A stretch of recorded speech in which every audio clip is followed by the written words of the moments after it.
नमस्ते दोस्तों, स्वागत है आपका हिंदी नॉवल स्टोरी एक्सप्लेनर में, जहां हर कहानी एक नई दुनिया का दरवाज़ा खोलती है। यहां आपको सिस्टम, रोमांस और मैजिक जैसी अलग अलग तरह की कहानियां मिलेंगी जो आपको एक जादुई और रोमांचक सफ़र पर ले जाएंगी। तो आइए इस अद्भुत सफ़र में आगे बढ़ते हैं। अध्याय 202। जनजातियों में एकता। पृथ्वी देवी के साथ उनका संबंध तब से इतना मजबूत कभी नहीं रहा था जब से उन्होंने अपना अवशेष खो दिया था। ऐसा लगा जैसे वे उसकी गोद में नहा रहे हों, उसका प्यार और देखभाल उन पर बरस रही हो। मित्रिल कलाकृति से उन्हें जो शक्ति महसूस हुई वह उनके आसपास के वातावरण के साथ महसूस किए गए संबंध के बाद दूसरे स्थान पर थी। दोनों ओर्क सरदारों ने एक दूसरे को देखा और उन्हें एहसास हुआ कि यह वही अवशेष है जिसे वे जीवन भर खोजते रहे थे। और जिस व्यक्ति ने उन्हें एक बार फिर उसकी उपस्थिति का एहसास कराया वह कोई और नहीं बल्कि ध्रुव था।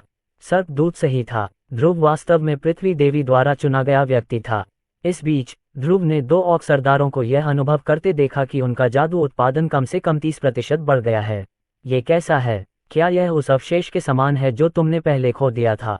अगर उनका अवशेष वाकई प्राचीन काल का मित्रिल आर्टिफैक्ट था तो ध्रुव जानना चाहता था कि क्या उसका मित्रिल आर्टिफैक्ट उन आर्टिफैक्ट से अलग है जो बॉनो ने उस समय बनाए थे। शायद इससे उसे यह जानकारी मिल सके कि उसमें क्या सुधार किया जा सकता है। ये वैसा ही है जैसा मैंने याद किया था, ऑर्केनाइन सरदार ने बैठते हुए और अपने दोनों हाथों को सिर के ऊपर उठाते हुए कहा। ध्रुव को पता था कि ऑर्क एक बार फिर अपना अनुष्ठान करने वाला था, लेकिन उसे रोकने के लिए बहुत देर हो चुकी थी। बू टू टू, सरदार चिल्लाया, अपनी छाती पर इतनी जोर से और जोश से थपथपाया जैसा उसने पहले कभी नहीं किया था। ध्रुव को यह बेहद अजीब लगा क्योंकि ऑर्क ने उससे नजरें मिलाए रखीं। रा ता ता। उसके बगल में बैठे ऑक्यूपाइन सरदार ने भी ध्रुव के प्रति आभार जताने की रस्म अदा करते हुए असहजता को और बढ़ा दिया। उसने अपनी कलमों को मारना शुरू कर दिया। हर एक कलम एक अलग स्वर पैदा कर रही थी जो मिलकर एक मनमोहक धुन बन रही थी। और जीवन भर प्रतिद्वंद्वी रहने के बावजूद दोनों ऑर्क सरदार एक अद्भुत लय और संगीत बनाने में सक्षम थे, जिसका ध्रुव ने आनंद लिया होता यदि दोनों सरदारों की नज़रें लंबे समय तक एक दूसरे से नहीं मिलती। ध्रुव ने कहा, कृपया, इसकी कोई आवश्यकता नहीं है। ये सिर्फ तुम्हारे लिए नहीं है, मानव, ऑर्केनाइन सरदार ने कहा। हम मुख्य रूप से पृथ्वी देवी को धन्यवाद दे रहे हैं कि उन्होंने तुम्हें हमारे जीवन में आने दिया। अगर उनकी कृपा न होती तो हम कभी नहीं मिलते और तुम हमारी जनजातियों का गौरव बहाल नहीं कर पाते। ये सही है, ऑर्क्यूपाइन सरदार ने सहमति जताई। हम आपकी प्रशंसा करके देवी के प्रति अपना आभार प्रकट कर रहे हैं। ध्रुव ने हल्की खांसी की। ठीक है, अगर तुम मुझे धन्यवाद देना चाहते हो तो तुम दूसरे तरीकों से भी ऐसा कर सकते हो। उदाहरण के लिए, शायद मेरे देश के नागरिक के रूप में शामिल हो जाओ। अंततः दोनों सरदारों ने अपने अनुष्ठान रोक दिए और ध्रुव की ओर आज्ञाकारी दृष्टि से देखा। मैं पहले से ही तुमसे ये पूछने की योजना बना रहा था, ऑर्केनाइन सरदार ने ध्रुव को प्रणाम करते हुए कहा। मैं भी, मेरी जनजाति के साथ आपकी आज्ञा का पालन करते हुए, मुझे यकीन है कि हम पृथ्वी देवी को गौरवान्वित कर सकते हैं, ऑक्यूपाइन सरदार ने कहा। बाक, ऑर्केनाइन खांसते हुए बोला, मुझे विश्वास है कि मेरा कबीला आपके राष्ट्र की सबसे अच्छी सेवा करने में सक्षम होगा। दोनों ऑर्केनाइनों ने एक दूसरे को घूर कर देखा, फिर ध्रुव की ओर मुड़े, जैसे दो उत्सुक भेड़ें प्रशंसा पाने के लिए तैयार हों। लेकिन शायद ये पृथ्वी देवी की सबसे अच्छी सेवा होगी यदि हम उनके चुने हुए की सेवा करने के लिए एक साथ काम करें, ऑर्केनाइन प्रमुख ने कहा। मैं इस बात से सहमत हूँ। मैं उनके बैनर तले आपके कबीले के साथ मिलकर काम करने को तैयार हूँ। और चूंकि रिबॉर्न कंपनी को पृथ्वी देवी का आशीर्वाद प्राप्त है, इसलिए हम अनिवार्य रूप से उनके अधीन काम कर रहे हैं। ध्रुव को अभी भी दोनों सरदारों के बीच प्रतिद्वंद्विता का एहसास था, लेकिन उसे खुशी थी कि अब वे साथ मिलकर काम करने के लिए अधिक इच्छुक लग रहे थे। ये पता चला कि भूरा इस मिशन में एक बहुत ही जरूरी छोटा सहायक था। अगर सांप को लुभाने वाले के रूप में उसका काम न होता तो दो ऑर्क सरदार ध्रुव के साथ जुड़ने के लिए इतनी आसानी से राजी नहीं होते। इसका नकारात्मक पक्ष ये था कि ध्रुव को चुनी हुई पृथ्वी देवी या जो भी हो, होने का दिखावा करना होगा। तुम्हें देवी का आशीर्वाद प्राप्त है, श्रेया 3 ओ ने ध्रुव को याद दिलाया। वह बस मुझे जीवन देने के लिए बाध्य है, इसीलिए उसने मुझे ये शक्तियां दी हैं। इसलिए नहीं कि मुझे चुना गया था या कुछ और। मेरी मृत्यु एक गलती थी, याद है। वैसे भी, अगर वह उनसे कहता कि उसे पृथ्वी देवी का आशीर्वाद नहीं मिला है, तो दोनों ऑर्क सरदारों ने उस पर कभी विश्वास नहीं किया होता। सिर्फ ये तथ्य कि उसने उन्हें मित्रिल कलाकृतियां दी, उसे अपने पवित्र संबंध के बारे में आश्वस्त करने के लिए पर्याप्त था। ध्रुव केवल कल्पना ही कर सकता था कि जब उन्हें पता चलेगा कि उसने उन सभी काकाओ बीन्स के साथ क्या किया तो उनकी क्या प्रतिक्रिया होगी। वे चॉकलेट को अपना पवित्र भोजन तो नहीं बनाएंगे, है न? ये बहुत संभव है। तो मुझे लगता है कि अब आपकी जनजातियों की एकता आधिकारिक हो गई है। दोनों ऑर्क्स एक दूसरे को देखकर भौहें सिकोड़ने से खुद को नहीं रोक सके, लेकिन फिर भी उन्होंने ध्रुव को सिर हिलाकर जवाब दिया और उसके प्रश्न की पुष्टि की। लेकिन मुझे नहीं पता कि मेरा कबीला इस खबर को कैसे लेगा, ऑर्केनाइन सरदार ने चिंतित होकर कहा। वे ऑर्केनाइन से अपनी मांसपेशियों तक नफरत करते हैं। मेरा कबीला निश्चित रूप से विद्रोह करेगा, ऑर्क्यूपाइन सरदार ने अनुमान लगाया। ऑर्केनाइन के साथ अपने दिन बिताने के विचार से मेरे कबीले के लोग अपने शरीर पर मौजूद हर एक कलम को बाहर निकालने के लिए मजबूर हो जाएंगे। दोनों सरदारों को अपने कबीलों के लोगों में एक दूसरे के प्रति नफरत के बारे में पूरा विश्वास था, क्योंकि उन्होंने ही उन्हें सबसे पहले नफरत करना सिखाया था। अच्छी खबर है, उसने उनसे कहा। आपके कबीले के लोगों को यह शायद आपकी सोच से ज्यादा पसंद आएगा। ध्रुव ने उन्हें अपने पीछे आने का इशारा किया, जो दोनों ऑर्क सरदारों ने किया, लेकिन उनके चेहरों पर संदेह के भाव थे। वह उन्हें उनके बैठक स्थल से बाहर ले गया और एक बड़े मैदान की ओर देख रहे धातु की बाड़ की ओर ले गया। उपन्यासों के अध्यायों को जल्दी और उच्चतम गुणवत्ता में प्राप्त करने के लिए गूगल पर नोवेलफायर नेट वेबसाइट देखें। मैदान पर बड़ी बड़ी रोशनियां चमक रही थीं जो उसे अंधेरे से उजाला दे रही थीं। दोनों ऑर्क सरदार ध्रुव से उन तारों के बारे में पूछना चाहते थे जिन्हें वह एकत्र करने में सक्षम था, लेकिन अपने आदिवासियों को खेत में एक दूसरे से मिलते जुलते देखकर उनका ध्यान भंग हो गया। ऑर्केनाइन ऑक्स और ऑक्यूपाइन ऑक्स रात में बेसबॉल खेलते हुए एक दूसरे के साथ हंस रहे थे। अध्याय 203 जागृति ऑक्स। ध्रुव ने ऑक्स सरदारों को दिखाया कि उनके आदिवासी पहले से ही दोनों जनजातियों के बीच एकता की भावना को स्वीकार करने लगे हैं। वे एक समूह के रूप में बेसबॉल का आनंद लेते थे और चॉकलेट के लिए उनकी इच्छा भी एक थी। उन्होंने उन्हें यह भी दिखाया कि किस प्रकार ऑक्यूपाइन ऑक्स और ऑर्केनाइन ऑक्स ने अपनी अद्वितीय प्रतिध्वनि के माध्यम से प्रीतम की साधना और शक्ति को बेहतर बनाने के लिए एक साथ काम किया। दोनों जनजातियों ने क्या हासिल किया, इसकी यह विशेष झलक ही सभी सरदारों को अंततः अपनी गलतियों का एहसास कराने के लिए आवश्यक थी। मुझे लगा कि हमारा प्रतिध्वनि खत्म हो गया है क्योंकि हमने अवशेष खो दिया है, ऑर्केनाइन सरदार ने चिंता में अपने बालों को झटकते हुए कहा। लेकिन पता चला कि यह केवल हमारे बीच की प्रतिद्वंद्विता के कारण था। पूर्वज सही थे, ऑर्क्स एक साथ मिलकर अधिक शक्तिशाली थे। ध्रुव ने दोनों सरदारों को रात भर इस पर विचार करने दिया। उसने देखा कि दोनों सरदार जंगल से अपने गांव वापस लौट गए।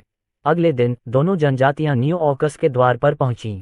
वहां सिर्फ सरदार ही नहीं थे बल्कि पूरी जनजाति थी।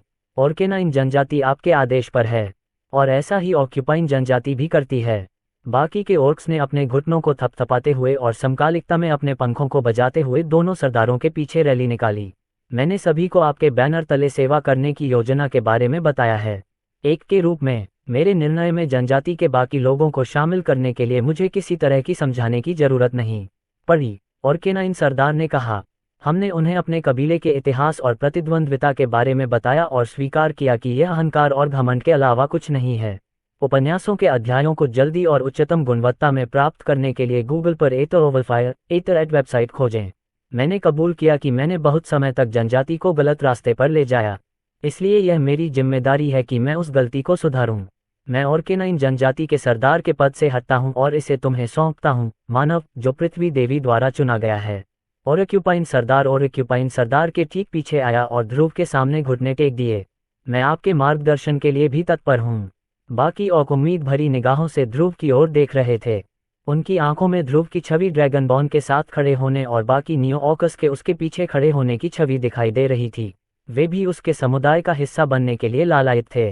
खैर, मुझे लगता है कि हमें इस घटना की याद में उत्सव शुरू करना चाहिए, है ना? शर्वानी ने ताली बजाना शुरू किया। उसके बाद ड्रैगनबोन के बाकी लोग और न्यू ऑकस के स्थानीय लोग भी ताली बजाने लगे। यह एक जश्न का माहौल था। आज वह दिन था जब ऑक्स आधिकारिक तौर पर रीबॉर्न राष्ट्र के नागरिक बन गए। ध्रुव ने जितना सोचा था, ऑक्स का एकीकरण उससे कहीं ज्यादा आसान था। उसने सोचा कि इतने लंबे समय तक प्रतिद्वंद्वी रहने के बाद ऑक्स को अचानक एक साथ काम करना शुरू करने के लिए मनाना मुश्किल होगा, लेकिन खुद ये देखकर कि कैसे ऑर्केनाइन और ऑक्यूपाइन एक साथ बेसबॉल खेल सकते हैं या एक साथ बियर पी सकते हैं, उनके पिछले विचारों को दूर करने के लिए पर्याप्त था। बेशक, नागरिकों के रूप में उन्हें सबसे पहले उनकी प्रतिभा को जागृत करना था। उन्होंने सर्वप्रथम पूर्व ऑर्केनाइन चीफ्टेन के साथ शुरुआत की। संभावित विकास पथ अस्पष्ट छाया ऑक, ये ऑक प्रजाति छाया को अपने हमले के मुख्य रूप के रूप में उपयोग करती है। वे वहां से हमला करते हैं जहां उनके विरोधी देख या महसूस नहीं कर सकते, गंभीर क्षति पहुंचाते हैं जो उन दुर्भाग्यपूर्ण लोगों को अपंग कर सकती है जो मारे गए हैं। शैडोस्मिथ ऑक्स की यह उपप्रजाति उपयोगकर्ता की कल्पना के आधार पर अपनी छाया को अलग अलग संरचनाओं में बदल सकती है। उनके दिमाग में जितनी मजबूत छवि होगी, छाया उतनी ही मजबूत और अधिक विस्तृत होगी। पृथ्वी की छाया ऑक, ये ऑक प्रजाति पृथ्वी के साथ अपने जन्मजात संबंध का उपयोग करती है और उससे स्वयं को पृथ्वी देवी के आदर्शों और इच्छा के अनुरूप ढालने की शक्ति प्राप्त करती है। ध्रुव को तब आश्चर्य नहीं हुआ जब ऑक सरदार ने पृथ्वी की छाया ऑक वंश को चुना। जैसा कि अपेक्षित था, ये वास्तव में उसे प्रसन्न करने का तरीका है, और केनाइन सरदार ने कहा, कृपया मुझे उसकी छाया बनने दो। जैसे ही ध्रुव ने तीसरा विकल्प चुना, एक चमकदार रोशनी ने कुछ सेकंड के लिए ऑक के पूरे शरीर को स्पष्ट कर दिया। फिर प्रकाश कम हो गया और ओर्केनाइन ऑक का नया रूप दिखाई दिया। उसने ऑक की शारीरिक संरचना में ज्यादा अंतर नहीं देखा, क्योंकि उसके जीन में ऑक और वुल्फ दोनों का मिश्रण था।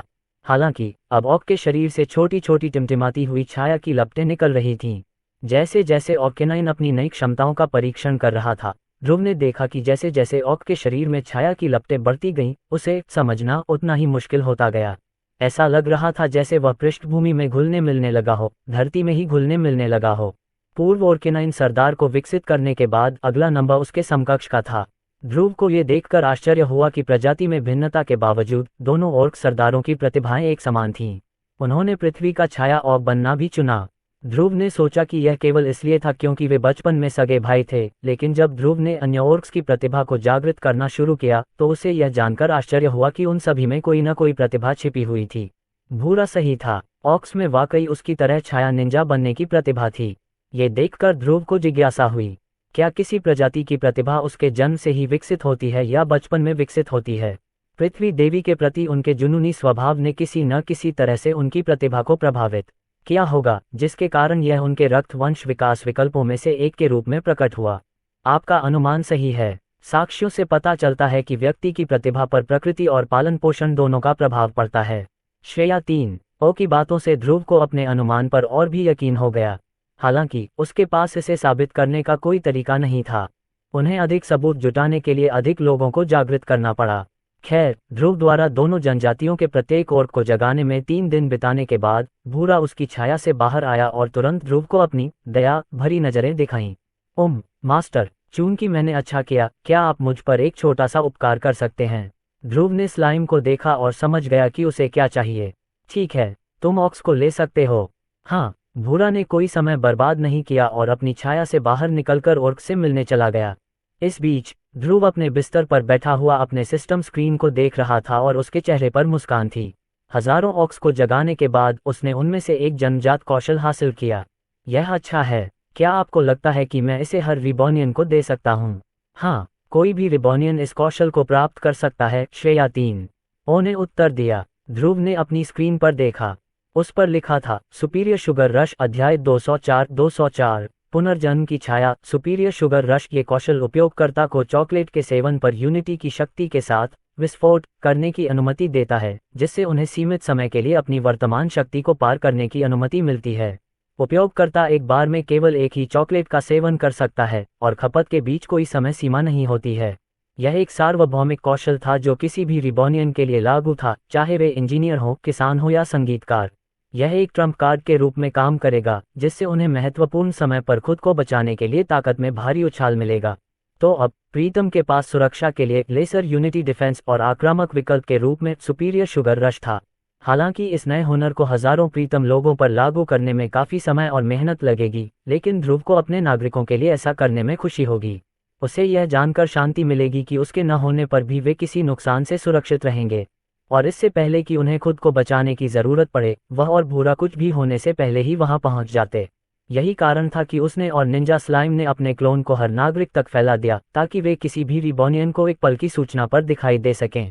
भूरा के बारे में बात करते हुए ध्रुव को थोड़ा सा जिज्ञासा हुई कि शरारती शैतान अपने नए ऑर्क्स रेजिमेंट के साथ क्या कर रहा है। इसलिए वह जंगल में उनसे मिलने गया, जहां गांव स्थित थे। वह ऑर्क गांव के बाहरी इलाके में पहुंचे, जहां लकड़ी की खुटियां दीवारें थीं और छप्पर उनके घर थे। यह अब भी पहले जैसा ही गांव था, लेकिन अब वहां रिबोनियन इंजीनियर जीर्णोद्धार के लिए जगह का सर्वेक्षण कर रहे थे।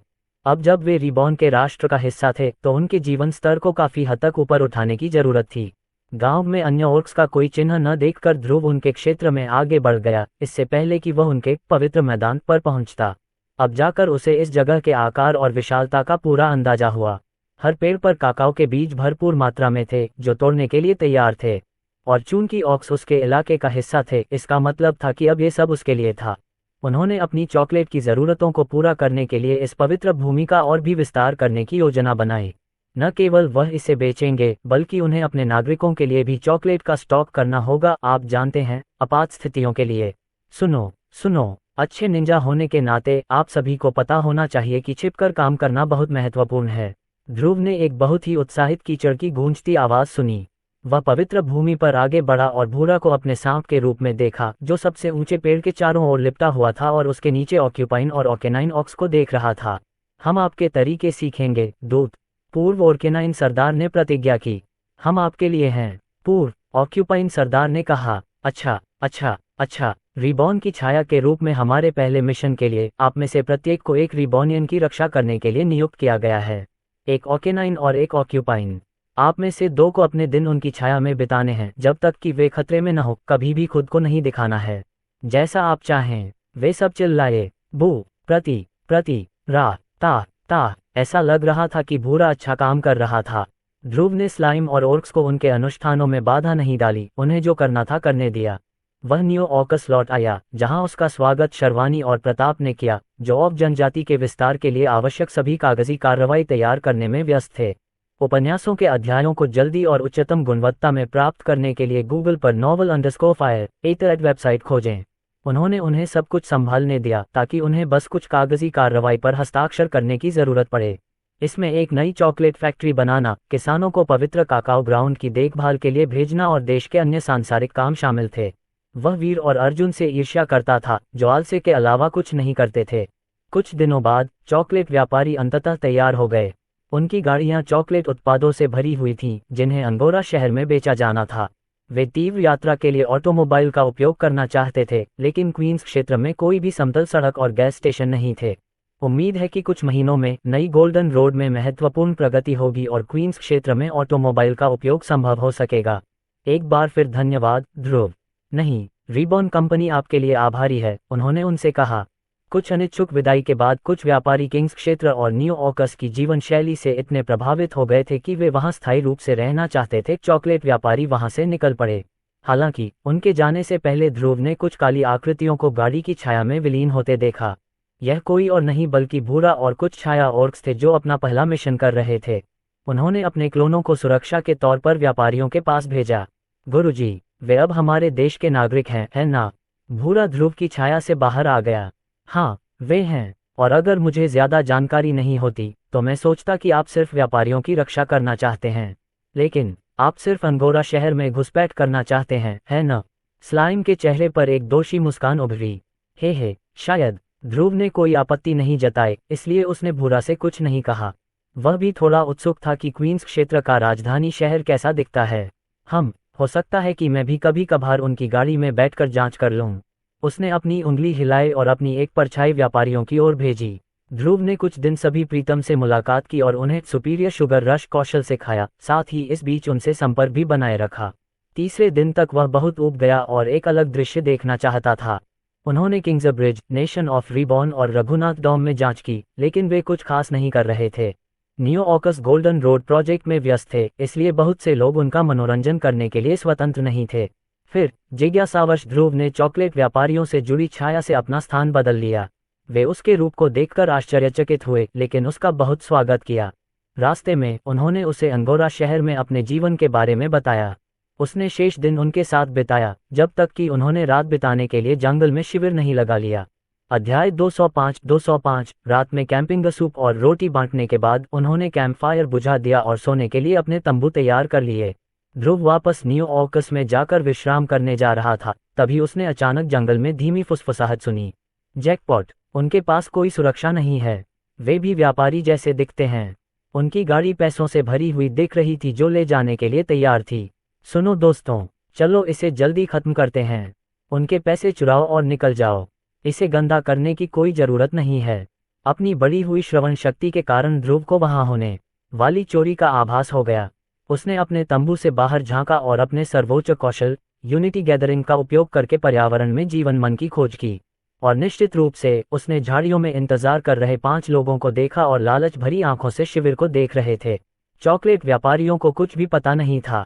वे अपने टेंटों में सो रहे थे, उन्हें इस बात का बिल्कुल भी पता नहीं था कि परछाई में ऐसे खतरे छिपे हुए हैं। ये चोर काफी कमजोर हैं, ध्रुव ने आकलन किया। वे सभी सिर्फ 2 सितारा क्षेत्र में हैं। ध्रुव शेख ही बघारना नहीं चाहता था, लेकिन वह इन चोरों से पलक झपकते ही निपट सकता था। उसे किसी भौतिक कला मंत्र का उपयोग करने की भी आवश्यकता नहीं थी। एक साधारण पृथ्वी की दीवार या अंगारा मंत्र इन चोरों को डराकर बेहोश करने के लिए पर्याप्त होगा। क्या मुझे अब उनसे निपटना चाहिए? माइकल के हिलने से पहले ही उसने भूरा को छाया से बाहर निकलते देखा। कीचड़ ने उसकी ओर देखा, भीख मांगते हुए। मास्टर कृपया हमें इससे निपटने दें, ये बहुत रोमांचक है। ये पहली बार है कि हम में से कोई भी रिबॉर्न की छाया की शक्ति दिखा सकता है। ठीक है, ध्रुव ने सहमति जताई। चूंकि रिबॉर्न की छाया, जैसा कि वे खुद को बुलाना पसंद करते थे, रिबॉर्न राष्ट्र के लिए रक्षा की पहली पंक्ति बनने जा रही थी, ध्रुव ये देखना चाहता था कि वे क्या करने में सक्षम हैं। हाँ, भूरा खुश हुआ, लेकिन ड्रैगनबॉर्न को मत बताना। हाँ बिल्कुल मास्टर। मिस शर्वानी मुझ पर गुस्सा होंगी अगर उन्हें पता चले कि मैं इन चोरों से आपकी रक्षा करने के लिए वहां नहीं हूं। जब भूरा अन्य ओर्क्स के साथ रक्षा की तैयारी करने के लिए गायब हो गया, तो ध्रुव व्यापारियों के तंबू में घुस गया और उन्हें आने वाले चोरों के बारे में चेतावनी दी। हाँ, अनुभवी व्यापारी हड़बड़ाते हुए उठा। ध्रुव ने जब उन्हें झाड़ियों में छिपे 5 चोरों के बारे में बताया तो अनुभवी फेरीवाला झट से खड़ा हो गया। चोर यहाँ? कौन इतना बेशर्म होगा कि ऐसा करे? ध्रुव ने उनसे पूछा, क्या जंगल में चोरों का होना सामान्य बात नहीं है? नहीं सर, यहाँ नहीं। हर कोई जानता है कि अंगोरा शहर के आसपास का इलाका स्वर्गीय शूरवीरों के आदेश के संरक्षण में है। संगठित अपराध समूह भी इतने बेशर्म नहीं होंगे कि इतने छोटे कारवां के लिए आदेश की अवहेलना करें। इसीलिए हमारे पास कोई सुरक्षा नहीं है। हमने सोचा था कि हमें इसकी जरूरत नहीं पड़ेगी, लेकिन स्पष्ट रूप से हम गलत थे। आदेश का प्रभाव ध्रुव की सोच से कहीं ज्यादा था। अगर व्यापारी इतने आश्वस्त थे कि बिना किसी सुरक्षा के आगे बढ़ गए, तो इसका मतलब ये हुआ कि उन्हें पूरा भरोसा था कि चोर शूरवीरों से बहुत डरते थे। ठीक है, अब आप सभी प्रीतम हैं। आपको जितनी भी सुरक्षा की आवश्यकता होगी, वह आपकी छाया के नीचे ही है, ध्रुव ने व्यापारियों को आश्वस्त किया। बस देखो कि आपकी छाया इससे कैसे निपटती है। तभी ऐसा लगा कि चोरों ने अपनी तैयारी पूरी कर ली है। मुझे पता है तुम जाग रहे हो, एक कर्कश आवाज ने कहा। हमें अपने सारे सोने के सिक्के दे दो और किसी को कोई नुकसान नहीं होगा। चॉकलेट व्यापारियों ने ध्रुव की ओर देखा और उसने बस सिर हिलाकर उन्हें आश्वस्त किया कि कुछ भी बुरा नहीं होने वाला है। धीरे धीरे वे अपने तंबुओं से बाहर निकले और अपने हाथ हवा में उठाकर आत्मसमर्पण का संकेत देने लगे। वहां 5 आदमी थे जो फटे पुराने काले कपड़े पहने हुए थे और अपनी पहचान छिपाने की कोशिश कर रहे थे, लेकिन ऐसा लग रहा था कि उन्होंने सबसे महत्वपूर्ण हिस्सा यानी अपने चेहरे को ढकना नजरअंदाज कर दिया था। उन्होंने अपने हाथों में जंग लगी तलवारें ली हुई थीं और उन टूटते फूटते हथियारों से व्यापारियों को केवल टेटनस की धमकी दे रहे थे। ध्रुव ने देखा कि चोर गाड़ियों के पास आ रहे हैं और अंदर छिपे खजाने को दिखाने के लिए आक्रामक तरीके से ढक्कन हटा रहे हैं। यह क्या है? खाना? क्या ये कचरा है? नहीं, 1 मिनट रुको, ये तो जाना पहचाना सा लग रहा है। चोरों में से एक की आंखों में पहचान की चमक चमक उठी जब उसने चॉकलेट बार के बैंगनी और सुनहरे आवरण को देखा। हाँ, ये चॉकलेट है। तुम्हें पता है, वह जिसकी चर्चा अंगोरा शहर में हुई थी, वह जिसकी चर्चा उन शूरवीरों ने की थी। उस स्पष्टीकरण के बाद ही अन्य चोरों को अंततः उस खजाने का एहसास हुआ जो उनकी आंखों के सामने था। जैकपॉट, हम ये सब दसियों हजार सोने के बदले बेच सकते हैं। चोरों की आंखों में लालच साफ झलक रहा था। वे थोड़े अधीर भी हो गए। चॉकलेट व्यापारियों के पास जाकर उन्हें गाड़ियां देने के लिए धमकाया। उपन्यासों के अध्यायों को जल्दी और उच्चतम गुणवत्ता में प्राप्त करने के लिए गूगल पर नोवेलफायर नेट वेबसाइट खोजें। ऐसा मत करो, अनुभवी फेरी वाले ने विनती की, लेकिन चोरों ने उसकी चेतावनी की अनदेखी की। अरे बूढ़े आदमी, यह अब हमारी गाड़ी है। अगर तुम टुकड़ों में नहीं कटना चाहते तो चले जाओ। चॉकलेट व्यापारी अपनी बात पर अड़े रहे। वे चॉकलेट को बचाना चाहते थे क्योंकि वह उनकी नहीं बल्कि रिबॉर्न कंपनी की थी। अधीर चोरों में से एक ने जमीन से एक बड़ा पत्थर उठाया और उसे अनुभवी फेरीवाले की ओर फेंक दिया। जैसे ही वह टकराने वाला था, एक पारदर्शी प्रिज्मीय ढाल उसे नुकसान से बचाने के लिए प्रकट हुई। हाँ, वह क्या था? चोर दंग रह गए। कुछ ही देर में चोरों ने अपने हाथों में कटारे लेकर व्यापारियों की ओर धावा बोल दिया। जब ब्लेड उसके चेहरे की ओर आया तो अनुभवी फेरीवाला चौंक गया, लेकिन शुक्र है कि ब्लेड को उससे आधा मीटर दूर ही रोक लिया गया। चोरों ने आश्चर्यचकित होकर लेकिन निडर होकर प्रिज्मीय ढाल को काटने की कोशिश की। हालांकि उनके हर प्रयास में ब्लेड वापस उनके पास ही आ गया। ये कैसे संभव है? वे तो सिर्फ व्यापारी हैं। उनके पास यह अभेद्य सुरक्षा कैसे है? कोई बात नहीं, मुझे यकीन है कि यह अंततः टूट जाएगा। बस हैकिंग करते रहो। उन्होंने सोचा कि व्यापारियों को धमकाने के लिए उनके पास पूरी रात है। वे नहीं जानते थे कि तारों भरे आसमान के ऊपर स्थिर चंद्रमा के नीचे उनकी परछाई फैलने और ढलने लगी थी। 3 मीटर लंबे डरावने ऑर्क्स, जिनकी कुल संख्या 10 थी, चोरों के पीछे की छाया से उभरे। ध्रुव ये सब देखकर अपनी हंसी रोक नहीं सका। हा हा हा हा हा। उन्हें निंजा माना जाता था, जो रात में किसी को नहीं दिखाई देते थे, फिर भी उनकी विशाल कदकाठी उनके उद्देश्य के बिल्कुल विपरीत थी। अध्याय 206 शैडो ऑक्स की पहली नौकरी। चोरों को यह एहसास हुआ कि शिविर में कोई और भी मौजूद है, जिससे वे चौंक गए। वे ध्रुव की ओर मुड़े और अपनी तलवारों को ढाल की तरह इस्तेमाल करने लगे। लेकिन जब उन्हें पता चला कि ध्रुव अभी छोटा है, तो उनकी बेचैनी कम हो गई। कोई अजीब हरकत मत करना, बच्चे। हम नहीं चाहते कि तुम्हें चोट लगे। बस हमें गाड़ी दे दो और आप सभी आज रात स्वतंत्र रूप से घूम सकते हैं। अरे तुम क्या कर रहे हो? उन्होंने ध्रुव को अपने तंबू की ओर बढ़ते देखा, ये सोचकर कि वह किसी तरह चॉकलेट व्यापारियों की मदद करने की कोशिश कर रहा है। ध्रुव ने कहा, मैं बस बैठने के लिए कुछ चाहता था। उसने अपने टेंट से एक कुर्सी निकाली और उस पर आराम से बैठ गया। चलो, उसने चोरों की ओर इशारा किया। छाया ऑक्स अभी अभी जागे थे, इसलिए वे अभी भी एक सितारा दायरे में हैं। ये चोर 2 सितारा दायरे में हैं, लेकिन वे ऑक्स के स्तर पर ही हैं। यह एक अच्छी लड़ाई होगी, उसने खुद से सोचा। चोर 10 साल के उस बच्चे के शांत व्यवहार से काफी घबरा गए थे, जो उन्हें देखकर खुश था। आधी रात को चोरी करते समय वह बच्चा हंस रहा था, लेकिन इस बच्चे में जरूर कुछ गड़बड़ थी। अरे, उससे निपटो, बच्चा। ये तो थोड़ा ज्यादा हो गया, क्या तुम्हें नहीं लगता? चोर फुसफुसाया। बस उसे थोड़ा डरा दो। सुनिश्चित करो कि वह हमारे यहाँ के काम में हस्तक्षेप न करे। दुबले पतले बदकिस्मत चोर ने बेमन से पीछे मुड़कर बैग में रखी रस्सी उठाई। वह ध्रुव को बांधना चाहता था और उसे भागने से रोकना चाहता था और अधिकारियों को खबर देना चाहता था। लेकिन जैसे ही वह मुड़ा, वह अचानक किसी कठोर और मुलायम चीज से टकरा गया। ओह हाँ! चोर के सामने एक बालों वाली दीवार खड़ी थी। पहले तो उसके चेहरे पर झुंझलाहट थी, लेकिन जैसे जैसे उसकी घबराहट दूर होती गई, उसकी आंखों ने आखिरकार पहचान लिया कि वह किसी बड़ी और डरावनी चीज का सामना कर रहा है। उसने धीरे धीरे अपना सिर ऊपर उठाया, जब तक कि उसने एक और केनाइन ऑर्क को लाल आंखों, तीखे दांतों और सब कुछ के साथ उसकी ओर देखते हुए नहीं देखा। चोर पीछे हटने लगा और मुंह से शब्द निकालने के लिए संघर्ष करने लगा। उसकी पीठ पर ठंडा पसीना बह रहा था जब उसने चारों ओर देखा और महसूस किया कि यह ऑर्क अकेला नहीं था जो पीछे से उनका पीछा कर रहा था। कुल 10 लोग थे, हर कोई चोरों के पीछे खड़ा था, एक सांप की तरह धैर्यपूर्वक इंतजार कर रहा था जो झपटने वाला था। ये ऑर्क्स बस चुपचाप, धमकी भरे अंदाज में वहां खड़े थे। हा हा हा! चोर ने आखिरकार चीख निकाली। उसके डैंटियन से आग की लपटें उठने लगीं। Fire strike! उसकी तलवार से आग भड़क उठी, और जैसे ही उसने उसे हवा में घुमाया, आग का एक अर्धचंद्राकार चांद चुपचाप बैठे और केनाइन ऑर्क की ओर उछला, और घबराहट में उसने अपनी कटार भी ऑर्क की ओर फेंक दी। लेकिन इससे पहले कि फायर स्ट्राइक और केनाइन के शरीर से एक भी फर जला, उसके शरीर के चारों ओर एक प्रिज्मीय ढाल प्रकट हुई और आग को बुझा दिया। जहां तक कटार की बात है, तो उसे ऑक के सही समय पर किए गए प्रहार से आसानी से दूर कर दिया गया। अब जाकर अन्य चोरों ने उनके पीछे खड़े शैडो ऑक्स पर ध्यान दिया। अरे, तुम सब कौन हो? ऑर्क्स, हम ऑर्कस टाउन के आसपास भी नहीं हैं। जो भी हो, उन्हें हराओ। चोरों ने एक एक करके अपने भौतिक कला मंत्रों को सक्रिय करना शुरू कर दिया, जिसे ध्रुव ने किनारे से खुशी से देखा।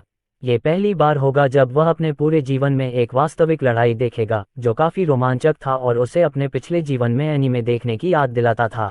हालांकि उसे यह स्वीकार करना होगा कि यह एक सपाट स्क्रीन पर चलती छवियों को देखने से कहीं अधिक रोमांचक था। चोरों ने अपने मुख्य हमले के रूप में अपनी कटारों का प्रयोग करते हुए विभिन्न मंत्रों का प्रयोग किया। उनमें से एक ने हर मौके पर फायर स्ट्राइक फेंका। दूसरे ने अपनी फुर्ती का इस्तेमाल करके ऑक्स के पास जाकर उन्हें टुकड़ों में काटने की कोशिश की, और दूसरों ने अपने विरोधियों को परास्त करने के लिए जटिल रुख और लड़ाई शैलियों का भी इस्तेमाल किया। हालांकि ऑक्स के चारों ओर प्रिज्मीय ढाल की उपस्थिति के कारण उनके प्रयास निरर्थक हो गए। सब कुछ बुझ गया, और जब भी चोर हमला करने के लिए अपनी कटारों का उपयोग करने की कोशिश करते, तो ऑक्यूपिन ऑर्क्स अग्रिम पंक्ति में आ जाते और चोरों पर अपनी कटारों से हमला कर देते। जाओ मेरे शैडो ऑक्स! भूरा ध्रुव के पास चिल्लाया। उन्हें निंजा की ताकत दिखाओ। ध्रुव ने बैंगनी रंग के कीचड़ को देखा। आप जानते हैं, निंजा अपने विरोधियों से निपटने के लिए चुपके और चालाकी का इस्तेमाल करते थे। ऐसी कोई बात नहीं है, गुरुजी। उन्होंने रसनगन या चडोरी जैसी बड़ी विनाशकारी चालें अपनाई। जैसे ही भूरा ने ये कहा, ध्रुव ने देखा कि ऑर्केनाइन ऑर्क्स एक समूह में इकट्ठा हो गए हैं। फिर उन्होंने अपनी छाया को एक बड़ी गेंद में ढालना शुरू कर दिया जिसे उनका नेता उठा रहा था। छाया क्षेत्र! भूरा ने उत्साह से चिल्लाया, ठीक उसी समय जब छाया गेंद को पकड़े हुए ऑर्क चोरों की ओर दौड़ा।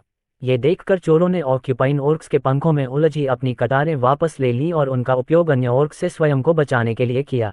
कुछ 2 सितारा मंत्रों का उपयोग किया गया था, जैसे स्टोन स्किन, एयर डॉज और हॉट ऑफ फायर। फिर भी वे ऑक्स के जन्मजात कौशल शैडोस्फीयर के संपर्क में आने पर पूरी तरह से नष्ट हो गए थे। उपन्यासों के अध्यायों को जल्दी और उच्चतम गुणवत्ता में एक्सेस करने के लिए गूगल पर नोवेल फायर NAT वेबसाइट देखें। संपर्क में आने पर चोर कुछ फुट ऊपर हवा में उछल गए तथा फिर जमीन पर गिर पड़े, जिससे उनकी अंदरूनी चोटें और भी गंभीर हो गईं।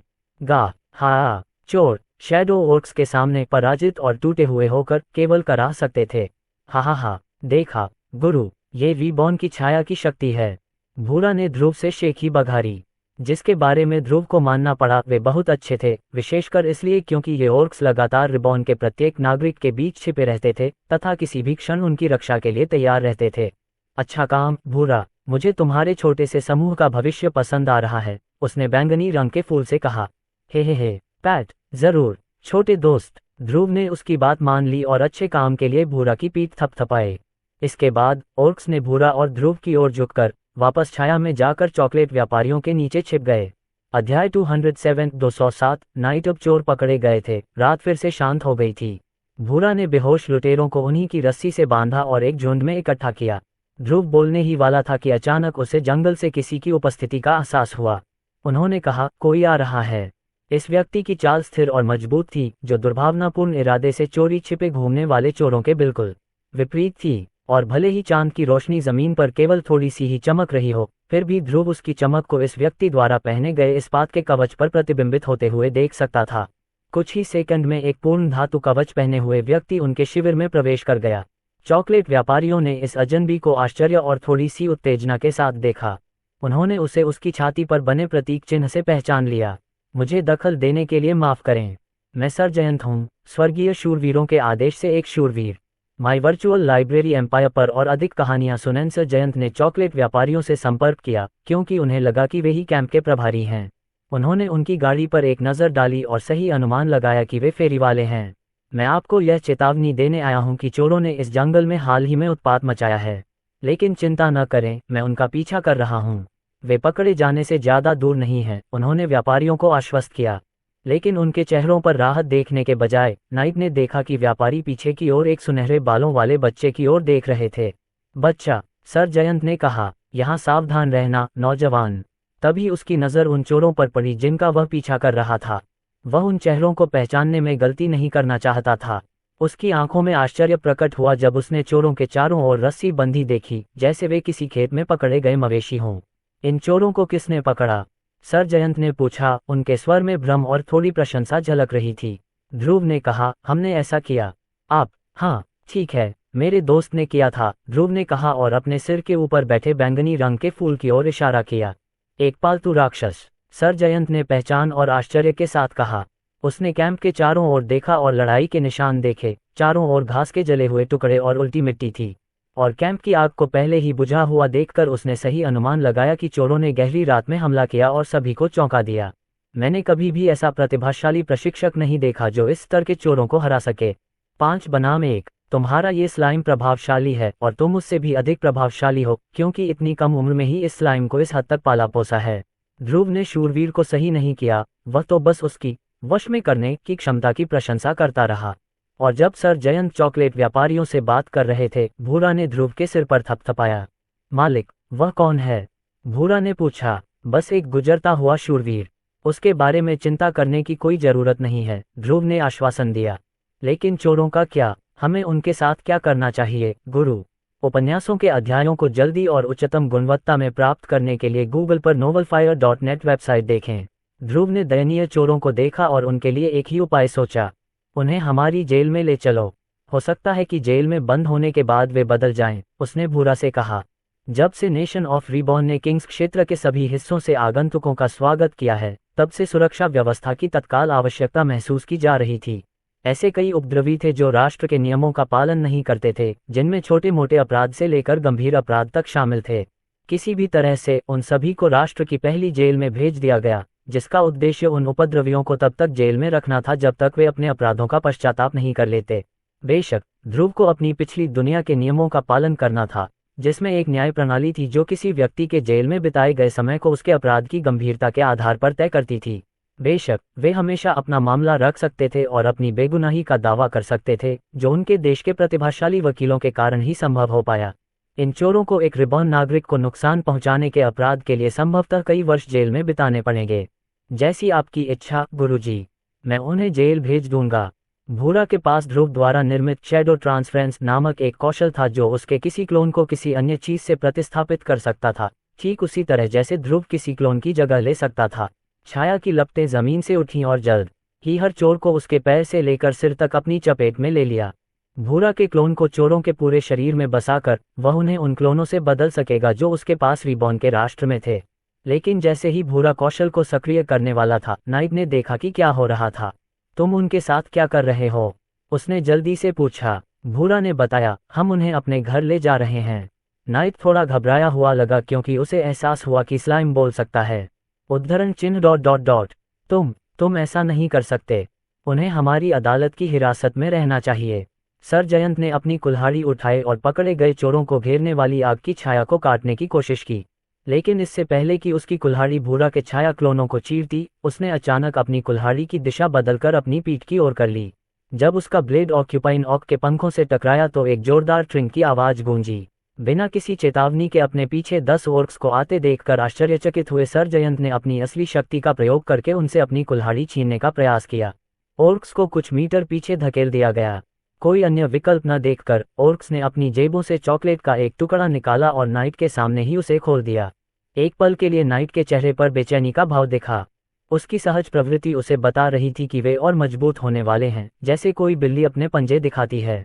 लेकिन जैसे ही ओर्क्स एक ही बार में चॉकलेट खाने वाले थे, अनुभवी फेरीवाला अचानक दोनों के बीच में कूद पड़ा। रुको सर जयंत, हम पुनर्जन्म के राष्ट्र के नागरिक हैं, और चूंकि चोरों ने हम पर हमला किया है तो हमें उन्हें बंदी बनाने का अधिकार है। शूरवीर को अपनी गलती का एहसास हुआ और उसने तुरंत अपनी कुल्हाड़ी नीचे की और उसे अपनी पीठ पर रख लिया। उन्होंने उनसे कहा, मैं माफी चाहता हूँ, मुझे नहीं पता था। अध्याय 208 नाइट परिचय। शूरवीर ने तुरंत अपनी कुल्हाड़ी पर से पकड़ ढीली कर दी और उसे जमीन पर गिरा दिया, अपनी ईमानदारी दिखाते हुए। फिर वह जमीन पर घुटनों के बल बैठ गया और आंखों में पश्चाताप के भाव के साथ नीचे देखने लगा। मुझे आशा है कि आप सभी मेरी धारणाओं के लिए मुझे क्षमा करेंगे। मुझे नहीं पता था कि आप सभी एक संप्रभु राष्ट्र का हिस्सा थे। अनुभवी फेरीवाले ने राहत की सांस ली और तुरंत ध्रुव के पास गया। मुझे खेद है ध्रुव, मुझे ये सब होने से पहले ही नाइट को बता देना चाहिए था। चूंकि यह क्षेत्र अभी भी अंगोरा शहर में नाइटली कोर्ट का हिस्सा है, इसलिए इसके आसपास घूमने वाले अपराधियों पर उनका अधिकार क्षेत्र है। लेकिन चूंकि हम पर चोरों ने हमला किया था और हम रिबॉर्न राष्ट्र का हिस्सा हैं, इसलिए हमें उन्हें पकड़ने का अधिकार है। नाइट को यह बात पता नहीं थी और उसने सोचा कि हम अपराधियों को बंदी बनाने की कोशिश कर रहे हैं। ध्रुव ने अपनी चिंता को दूर कर दिया। ये तुम्हारी गलती नहीं थी, ये बस एक छोटी सी गलतफहमी थी। ये सब अब पीछे छूट चुका है। नाइट उठकर चॉकलेट व्यापारियों के सामने गया। मैं समझता हूँ कि आप सभी रिबॉर्न के राष्ट्र से आए हैं। मुझे माफ करें, लेकिन मुझे क्वींस क्षेत्र में कहीं भी ऐसा संप्रभु राज्य याद नहीं है। ध्रुव ने जवाब दिया, हम किंग्स क्षेत्र में स्थित हैं। सर जयंत ने समझ में सिर हिलाया। अब समझ में आया। मैं समझता हूँ कि वे ओर्क्स भी आपके राष्ट्र का हिस्सा हैं। क्या वे भी आपके पालतू जानवर हैं? भूरा अचानक ध्रुव की छाया से बाहर आया और क्रोध से भरे चेहरे के साथ शूरवीर का सामना किया। वे जानवर नहीं हैं, वे मेरे छाया सदस्य हैं। सर जयंत अभी भी थोड़ा चौंके हुए थे जब उन्होंने भूरा का सामना किया। उन्हें बिल्कुल भी उम्मीद नहीं थी कि वह कुछ बोलेगा। क्वींस क्षेत्र के राजधानी शहरों में भी एक संवेदनशील राक्षस एक दुर्लभ दृश्य था। वह ध्रुव की ओर मुड़ा, जो एक युवा प्रतिभाशाली व्यक्ति था जिसने छाया के इन आश्चर्यजनक रूप से शक्तिशाली प्राणियों को वश में कर लिया था। क्या मैं आपका नाम जान सकता हूँ, नौजवान? निश्चित रूप से आपकी प्रतिभा वाला व्यक्ति क्वींस क्षेत्र में भी प्रसिद्ध होगा। मेरा नाम ध्रुव है। अनुभवी फेरीवाले ने एक बार फिर हस्तक्षेप किया ताकि नासमझ नाइट को थोड़ा और संदर्भ दिया जा सके। वह जानता था कि ध्रुव को अपने बारे में शेखी बघारना पसंद नहीं है, इसलिए किसी और को उसके लिए ये काम करना होगा। आपको पता होना चाहिए सर जयंत कि ध्रुव यहाँ पुनर्जन्म राष्ट्र के सम्मानित नेता हैं। नाइट के चेहरे पर आश्चर्य और अविश्वास की झलक दिखाई दी। भले ही यह पुनर्जन्म का राष्ट्र महाद्वीप के पिछड़े ग्रामीण इलाकों में एक छोटा सा संप्रभु राज्य निकला हो, फिर भी एक बच्चे को इतनी जल्दी नेता की स्थिति में धकेलना असामान्य था। अब मैं समझ गया, सर जयंत ने अपनी थोड़ी खुजलाते हुए कहा। वे ओर्क्स आपके कुलीन रक्षा बल का हिस्सा होंगे, जिसका उद्देश्य आपके राष्ट्र के नेता की रक्षा करना है जब वह किंग्स क्षेत्र से बाहर यात्रा करते हैं। क्या मैं सही हूँ?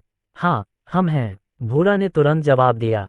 हम कुलीन लोग हैं, वे दुष्ट लोग नहीं। ध्रुव भूरा की हरकतों पर केवल हंस सकता था।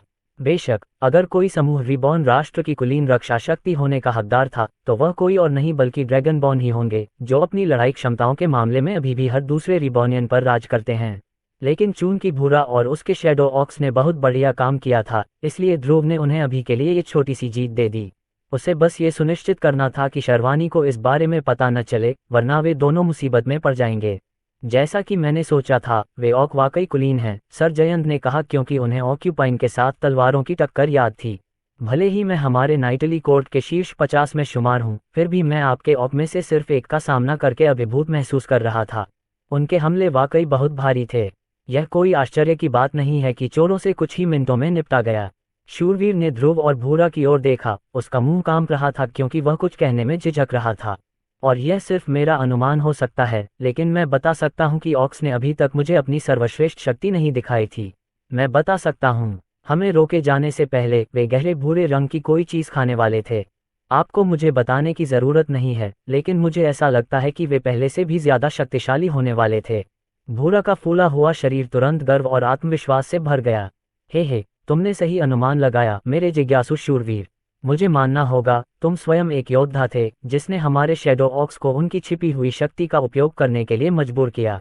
नाइट बहुत प्रभावित हुआ। ध्रुव उसकी आंखों में उत्सुकता और प्रतिस्पर्धा की आग देख सकता था, मानो वह एक बार फिर से ऑक्स के साथ अपनी कुल्हाड़ी टकराने के अलावा और कुछ नहीं चाहता था। हो, यह क्या था? शायद ये सिंक्लेयर के अमृत से प्रसिद्ध खेती की गोलियों में से एक है। मेरी वर्चुअल लाइब्रेरी एम्पायर पर नवीनतम कहानियां पढ़ें। ध्रुव ने अपना सिर हिलाया। मुझे नहीं पता कि यह क्या है, लेकिन ऐसा कुछ नहीं है। ये बस एक साधारण नाश्ता है। उसने व्यापारी की गाड़ी से एक चॉकलेट का टुकड़ा निकाला और नाइट को दिखाया। उसके पास ये तथ्य छिपाने का कोई कारण नहीं था कि चॉकलेट खाने से ऑक्स मजबूत होते हैं। आखिरकार ऑक्स को हमेशा इसके माध्यम से हर समय वृद्धि की स्थिति में रहना चाहिए था। और बाद में ऑक्स के लिए बहुत सारे अन्य रहस्य और तुरुप के पत्ते थे, जैसे मित्रिल आर्टिफैक्ट्स, रेजोनेंस और अन्य ऐसे छाया संबंधी कौशल। चांदनी रात में बैंगनी और सुनहरे रंग की चादरें चमक उठीं, जिससे नाइट का चेहरा कुछ क्षण के लिए सोने की एक किरण से चमक उठा। सर जयंत की आंखें पहचान से चमक उठीं। वह खुद को चॉकलेट की ओर इशारा करने से नहीं रोक सका, मानो यह कोई ऐसी चीज हो जिसे वह इतने समय से ढूंढ रहा था। चॉकलेट! वह उत्साह से चिल्लाया। ये चॉकलेट है जो हमारे शहर में बिक रही है। तुम्हें ये पता है? ध्रुव ने उससे पूछा। बेशक, चॉकलेट हमारे नाइटली कोर्ट में बेहद लोकप्रिय है। ये हमारे समुदाय में सबसे अधिक मांग वाला उत्पाद है, क्योंकि इसने उपभोग पर बहुत अच्छे प्रभाव दिखाए हैं। मुझे विश्वास नहीं हो रहा है कि यह यहाँ है। खोज उपन्यासों के अध्यायों तक शीघ्र और उच्चतम गुणवत्ता में पहुंचने के लिए गूगल पर novelfire.net वेबसाइट। अध्याय 209 पहली खोज। ध्रुव ने चॉकलेट व्यापारियों की ओर देखा और उन्होंने पुष्टि में सिर हिलाया। ये सच है, ध्रुव। हमारा मुख्य ग्राहक आधार ज्यादातर ऑर्डर के स्क्वायर और नाइट्स हैं। वे ही कारण थे कि अंगोरा शहर में चॉकलेट इतनी तेजी से फैली और हमारे उत्पाद कुछ ही दिनों में बिक गए, अनुभवी विक्रेता ने कहा। आप नहीं जानते कि हमारे इलाके में चॉकलेट कितनी लोकप्रिय है, सर जयंत ने कहा। आप लोगों के जाने के बाद चॉकलेट हमारे शहर में एक तरह की पौराणिक वस्तु बन गई। जो लोग बिकने से पहले एक चॉकलेट खरीद पाते थे, वे उसे मूल कीमत से 10 गुना ज्यादा कीमत पर बेच पाते थे। बेशक, ज्यादातर ने इसे बेचने से ही इनकार कर दिया। आखिरकार, हमें नहीं पता था कि हमें फिर से चॉकलेट कब मिलेगी। ध्रुव को पता था कि चॉकलेट सबसे ज्यादा बिकेगी, लेकिन उसे नहीं पता था कि इस पर लोगों की प्रतिक्रिया इतनी पागलपन भरी होगी। अपने मूल मूल्य से 10 गुना ज्यादा। अगर नाइट की आंखों में उत्साह और गंभीरता न होती तो वह इस पर यकीन नहीं करता। हम चॉकलेट के मुख्य ग्राहक नाइट्स और स्क्वायर हैं, जो अपने दिन का अधिकांश समय कठिन परिस्थितियों में प्रशिक्षण में बिताते हैं ताकि एक आदर्श शरीर बना सकें। वे निश्चित रूप से बिना किसी कारण के इतना उच्च कैलोरी वाला भोजन नहीं खाएंगे।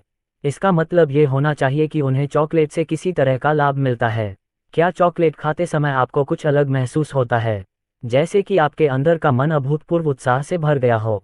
उसने नाइट से पूछा। सर जयंत ने ध्रुव के सवाल का खंडन या पुष्टि नहीं की। उन्होंने कहा, कुछ खास नहीं हुआ। हम पहले से कहीं ज्यादा ऊर्जावान महसूस करते हैं।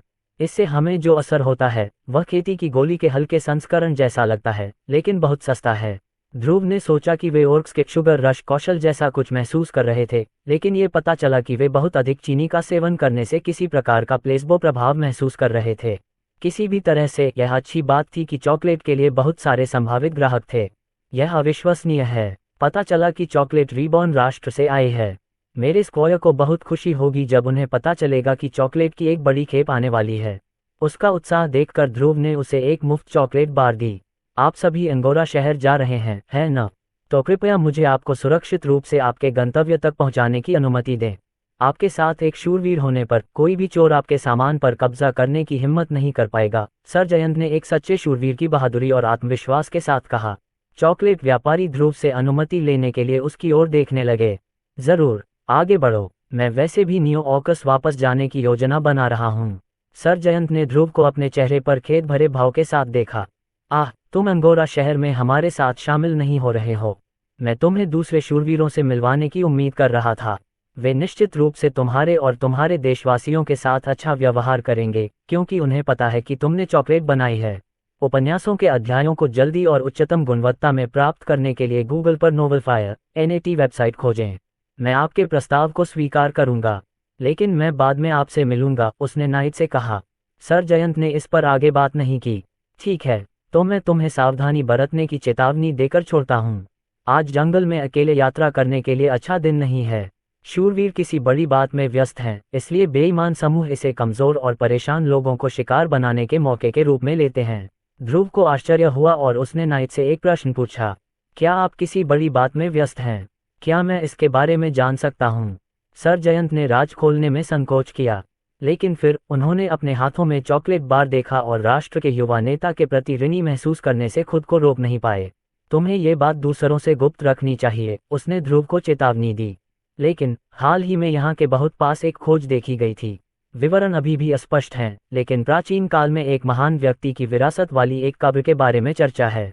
आदेश अभी इस खबर को गुप्त रखने की कोशिश कर रहा है, लेकिन अंगोरा शहर में पहले से ही बहुत सी कंपनियां अभियान में भाग लेने की तैयारी कर रही हैं। ध्रुव ने एक खाली भाव से सिर हिलाया, लेकिन वह भी इस कब्र की विरासत में दिलचस्पी लेने से खुद को नहीं रोक सका। श्रेया 3 को अपग्रेड करने में प्रगति को आगे बढ़ाने का कोई भी मौका वह जोखिम उठाने को तैयार था। अगले अद्यतन की प्रगति 11.03%। मुझे बताने के लिए धन्यवाद, उसने नाइट से कहा।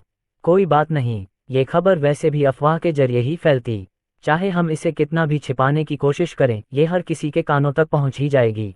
सुबह सुबह चॉकलेट व्यापारी सर जयंत के मार्गदर्शन में जंगल की ओर चल पड़े। नाइट ने चॉकलेट को अंगोरा शहर में पहुंचाने के उत्साह में गाड़ी को खुद ही धक्का दे दिया। उन्होंने ध्रुव को अलविदा कहा, जो उनके शिविर में ही रुक गया था। अब जब वह अकेला था, ध्रुव ने अपनी परछाई पर नजर डाली और भूरा को बुलाया। माई वर्चुअल लाइब्रेरी एम्पायर पर पढ़ना जारी रखें, आपकी सेवा में गुरुजी। ध्रुव ने स्लाइम की ओर देखा। तुमने सुना कि नाइट ने कल रात क्या कहा था, है न? भूरा ने एक आत्मसंतुष्ट मुस्कान बिखेरी। बेशक मास्टर, आप मुझे क्या समझते हैं? मैं दुनिया का सबसे अच्छा निंजा हूँ। कल रात मैंने इस कथित प्राचीन मकबरे की तलाश में जंगल का सर्वेक्षण करने के लिए शैडो ऑक्स को पहले ही भेज दिया था। ये केवल समय की बात है जब तक हम इसे पा नहीं लेते, मैं गारंटी देता हूँ। अच्छा काम किया, उसने भूरा से कहा। इसके बाद ध्रुव अपनी छाया में वापस चला गया और न्यू ऑर्कस में वापस आ गया, जो कि रिबॉनियन इंजीनियरों के ठीक पीछे था, जो उस समय अपने प्रोजेक्ट पर काम कर रहे थे। आह बॉस, आप यहाँ बिल्कुल सही समय पर पहुंचे, हॉबमैन की इंजीनियर ने कहा। हमने गोल्डन रोड शुरू करने की योजना पहले ही बना ली है। इसके बाद उन्होंने ध्रुव को एक ब्लूप्रिंट दिखाया, जिसमें न्यू ऑर्कस की निकटवर्ती स्थलाकृति का ऊपर से नीचे का दृश्य दिखाया गया था, जिसमें गोल्डन रोड का पहला गंतव्य भी शामिल था। ध्रुव ने प्रीतम से कहा, हम किस बात का इंतजार कर रहे हैं? चलो इस शो को शुरू करते हैं। अध्याय 210 साहसिनाई गोल्डन रोड का निर्माण कार्य आखिरकार शुरू हो गया। रिबॉनियन इंजीनियरों ने पहले ही जमीन पर दरारें भर दी थीं और उन्हें स्टील की सलाखों से मजबूत कर दिया था, ताकि यह सुनिश्चित हो सके कि यह फिर से किसी भूकंप से नष्ट न हो जाए। यदि कोई इस समय न्यू ऑर्कस जाता, तो उसे हर दिन शहर में आने जाने वाले रोलिंग सीमेंट से भरे बड़े ट्रकों के अलावा कुछ नहीं दिखता। अब उन्हें केवल इतना करना था कि जमीन पर तरल कंक्रीट डालें और उसके सख्त होने की प्रक्रिया को तेज करने के लिए थोड़ा सा जादू करें। ध्रुव ने इसमें बहुत मदद की। शर्वानी और प्रताप को कुछ दिन पहले चोरों की घटना के बारे में पता चला और वे तुरंत ध्रुव और भूरा पर गुस्सा हो गए। वे एहतियात के तौर पर हर समय उसके साथ एक ड्रैगन बोन को हमेशा मौजूद रखने की बात कर रहे थे, इसलिए ध्रुव को उस बातचीत से जल्दी से भागना पड़ा। मास्टर, मास्टर, अच्छी खबर। जैसे ही ध्रुव ने जमीन में सीमेंट डालना समाप्त किया, भूरा अचानक उसकी छाया से बाहर निकला और उसके सिर पर आ गिरा। क्या है, क्या तुम्हें कब्र मिल गई? उसने निंजा स्लाइम से पूछा। हाँ, हमने किया, उत्साहित भूरा ने उत्तर दिया। फुफू, हमारे रहते परछाई में कुछ भी नहीं छिप सकता। ध्रुव ने अपने हाथों में पानी की एक गेंद बनाई और अपने हाथों की सारी गंदगी और सीमेंट धो दी। उन्होंने कहा, मुझे दिखाओ। ध्रुव और भूरा दोनों अंधेरे में चले गए और रिबोनियन निर्माण श्रमिकों को उनके काम पर छोड़ दिया। जैसे ही दोनों छाया से बाहर निकले, ध्रुव को तुरंत अपने चारों ओर उगी हुई लताओं और नम घास का नजारा दिखाई दिया। ऐसा लगा जैसे वह अमेज़न के जंगल में था, जहां 20 फुट के अजगर जंगल में दुबके हुए थे। दृश्य में स्पष्ट परिवर्तन के अलावा ध्रुव ने अपने चारों ओर कर्कश बुदबुदाहट की आवाजें गूंजती देखीं। उसे यह समझने में एक सेकंड भी नहीं लगा कि वे लोग आपस में बातें कर रहे थे तथा अपनी उपस्थिति को यथासंभव छोटा रखने का प्रयास कर रहे थे। ध्रुव और भूरा ने पेड़ के पीछे से झांका और अधेड़ उम्र के लोगों को देखा जिनके शरीर और चेहरे पर जख्म के निशान थे। उन्होंने धातु के कवच और एक अर्धसभ्य हथियार पहना हुआ था। उपन्यासों के अध्यायों को जल्दी और उच्चतम गुणवत्ता में प्राप्त करने के लिए गूगल पर novelf-ir.net वेबसाइट देखें। वे एक शत्रुतापूर्ण आभा फैला रहे थे जो किसी भी उपहास या अनादर को स्वीकार नहीं करता था। वे साहसी थे, और ध्रुव ने एनीमे में जितने भी साहसी लोगों को देखा, उनकी तरह ये लोग भी पैसे के मामले में उतने संपन्न नहीं थे। उनके काम में स्पष्ट खतरे और जोखिम होने के बावजूद उन्होंने जो कपड़े और कवच पहने हुए थे वे मानक से बहुत नीचे थे। ऐसा लग रहा था कि उन्होंने स्क्रैप यार्ड से कुछ बनाया है। इन साहसी लोगों को कई समूहों में बांटा गया था, जिनमें से कुछ में 20 सदस्य थे जबकि कुछ में केवल 3 से 5 सदस्य थे। ध्रुव ने उस क्षेत्र में जीवन मान को महसूस किया और अनुमान लगाया कि इस समय यहाँ लगभग 100 साहसी लोग होंगे। किसी साहसिक यात्री को जंगल के किसी भी अज्ञात भाग में जाने के लिए केवल एक ही चीज लुभाएगी, और वह कोई और नहीं बल्कि खजाना ही होगा। उन्होंने मकबरे के बारे में भी सुना होगा। वे सब अभी भी यहाँ क्यों हैं? ध्रुव ने मन ही मन सोचा। खजाना तो पहले आओ पहले पाओ का है, तो वे वहाँ रोमांचकारी काम क्यों नहीं कर रहे हैं? ध्रुव ने जंगल के बाहरी इलाके में कुछ समूहों को पूरे बिस्तर और टेंट के साथ डेरा डाले हुए देखा, और ऐसा लग रहा था कि वे भी कुछ दिनों से यहाँ थे। वह और कुछ नहीं चाहता था, बस सीधे उनके पास जाकर यह प्रश्न पूछ लेना चाहता था, लेकिन वह जानता था कि एक 11 वर्षीय लड़के का अकेले जंगल से बाहर आना सतर्क साहसी लोगों के लिए खतरे की घंटी होगी। ध्रुव ने बाद में ड्रैगन बॉर्न और कुछ प्रीतम के साथ खुद को दिखाने की योजना बनाई, लेकिन अभी उसे छाया में ही रहना था। भूरा, क्या तुम्हें कब्र के बारे में कुछ पता चला? क्या कोई इसके अंदर गया है या इसे अभी तक पाया है? निंजा स्लाइम ने ध्रुव का सिर पकड़ लिया और उसे दूर बाईं ओर साहसिकों के एक बड़े समूह की दिशा में ले गया। ध्रुव को उनके सभ्य पहनावे के कारण उन्हें साहसी कहना झिझक रहा था। 20 कुछ लोगों का ये समूह जंगल के बीच में व्यवहारिक रूप से चमक रहा था। उनके पूर्ण धातु कवच सूरज की रोशनी में चमक रहे थे। गुरुजी, मैंने सुना है कि अभी कोई भी कब्र में प्रवेश नहीं करना चाहता है, क्योंकि यह बहुत सारे घातक जालों से भरी हुई है। पहले कुछ समूह जो अंदर गए थे वे कभी वापस नहीं लौटे, केवल अगले समूह के लिए लाशें छोड़ गए। और तुम्हें ये कैसे पता चला? भूरा ने ऊपर की ओर इशारा किया, पेड़ के शिखर की ओर जो बड़े समूह पर छाया डाल रहा था। वहां ध्रुव ने एक बड़े ऑर्केनाइन ऑक को शाखाओं पर लटकते हुए देखा, जो अपने आप को छिपाने का कोई प्रयास किए बिना समूह की ओर देख रहा था। ध्रुव ने अपने माथे पर थप्पड़ मारा। मुझे तो अब ये भी नहीं पता कि निंजा क्या होता है। हम अनुकरणीय नमूना हैं, गुरु। माई वर्चुअल लाइब्रेरी एम्पायर पर पढ़ने के लिए और अधिक जानकारी प्राप्त करें। खैर, ध्रुव ने आह भरी।